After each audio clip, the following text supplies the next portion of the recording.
મારે અભિનંદન આપવા પડે રાજ્ય સરકાર, માન્ય મુખ્યમંત્રી શ્રી ભૂપેન્દ્રભાઈ પટેલ અને માન્ય મંત્રી શ્રી કૃષિ મંત્રી જીતુભાઈ વાઘાણીજીને બંનેને તેમણે માઇક્રો ઇરિગેશન માટે સબસિડીની અંદર ડ્રીપ અને સ્પ્રિંકલરમાં ખૂબ મોટો વધારો કરવાનો નિર્ણય કર્યો. ખાસ કરીને જ્યાં પાણીની અછત છે એ વિસ્તાર માટે આશીર્વાદરૂપ સાબિત થશે. અને બીજું, જમીનનો ક્ષાર જે ઉપર આવે છે ઇરિગેશનને કારણે, એ પણ આ ડ્રીપના કારણે કરીને બહુ સારું થશે. ખર્ચમાં પણ, નિંદામણ જેવા ખર્ચમાં પણ ઘટાડો થશે અને આ કામ એક અભિનંદનીય કામ છે. ખેડૂતો માટે ખૂબ ઉપયોગી કામ છે.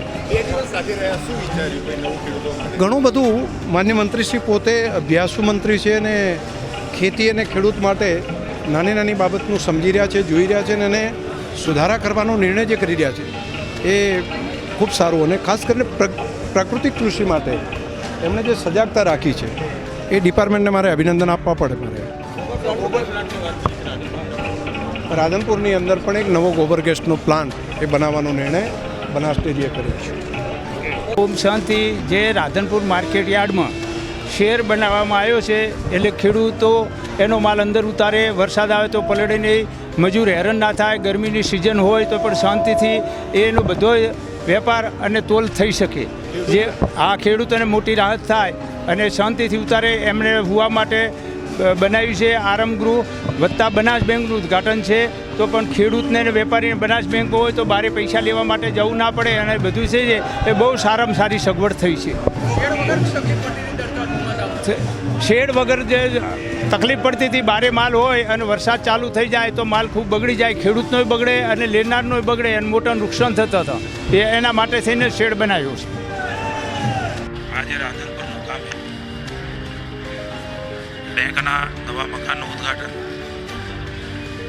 યાર્ડના નવા કાર્યાલયનું ઉદ્ઘાટન, એક નવો ઓક્શન ખેડૂતો માટે એની ખેત પેદાશોનું કરી શકે એના માટે શેડનું ઉદ્ઘાટન અને લોકાર્પણ, સાથે સાથે ખેડૂતોના આરામગૃહ એમના લોકાર્પણ પ્રસંગે આજે શંકરભાઈ ચૌધરી માનનીય અધ્યક્ષશ્રી અને એશિયાની સૌથી મોટી ડેરી બનાસ ડેરીના ચેરમેન અને ધરતીપુત્ર કિસાન પુત્રની સાથે ગઈકાલથી જ અમારા લવિંગજી ધારાસભ્યશ્રી પણ આનંદપૂર્ણ છે.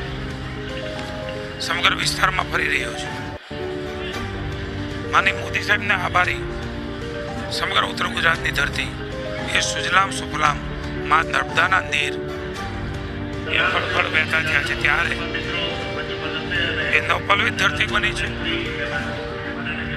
અહીંયા અલગ અલગ પ્રકારે બાગાયત ક્ષેત્ર હોય, અલગ ખેત પેદાશ હોય, આંબા અને ખારેકનું પણ ખૂબ મોટા પ્રમાણમાં વાવેતર અહીંના ખેડૂતો એ કરી રહ્યા છે. રાજ્ય સરકારનો લાભ પણ મળી રહ્યો છે. માનનીય ભૂપેન્દ્રભાઈના નેતૃત્વની અંદર અમારા વિભાગ દ્વારા પણ અનેકવિધ યોજનાઓ, સહકારી ક્ષેત્રની, કૃષિ વિભાગની, પશુપાલનની, આ બધાનો લાભ એ ખેડૂતને મળે એમના માટે પણ વ્યવસ્થા સરકારે કરી છે. ખાસ કરીને ફેન્સિંગમાં 2 હેક્ટરની બદલે 1 હેક્ટરની મર્યાદા, 200 રૂપિયાના બદલે 300 રૂપિયા રનિંગ મીટરે. પોતાની વાડીની અંદર કોઈ શેડ બનાવવો હોય તો 300 ફૂટમાં 1 લાખ મળતા હતા, હવે 600 ફૂટમાં 2 લાખ મળશે.